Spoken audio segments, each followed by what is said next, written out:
Today we gather at a pivotal moment for our nation's agriculture sector. We all know that Filipinos pay more for food compared to our neighbors in Southeast Asia.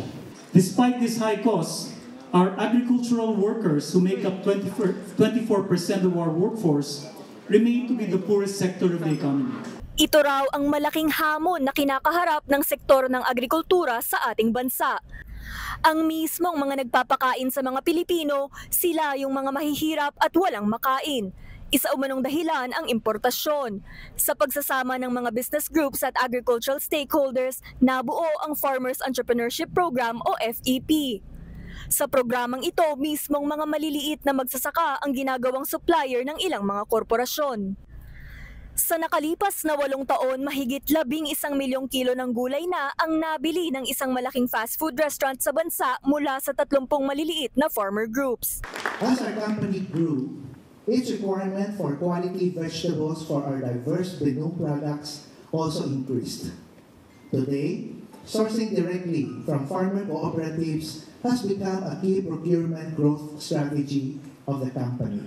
Kabilang din sa ikinalulugi ng mga magsasaka ang food waste o ang pagkabulok ng kanilang mga ani dahil sa kukulangan sa infrastruktura. Sabi ni Agriculture Secretary Kiko Tiu Laurel, nasa 15 hanggang 40% ng ani ng mga magsasaka ang nasasayang. Anya, desidido ang pamahalaan na i-mechanize at i-modernize ang farming and fisheries sector sa pamamagitan ng science-based technologies. Paiigtingin rin ang post-harvest facilities para mapanatiling sariwa ang mga ani. Kasabay nito, sinabi din ni Tiu na nasa kalahating porsyento ng mga magsasaka ang hindi pa napapabilang sa mga kooperatiba, kaya nalilimitahan ang mga benepisyong natatanggap nila. If it's possible lang to have 100% of our farmers be part of a co-op, that is the best scenario so that it's managed, it's a group. Samantala, inaasahan naman ni Tiu ang pagtaas ng agricultural output sa bansa sa mga darating na buwan. Third and fourth quarter output should be good because we have water. But the only problem is if we get hit by storms.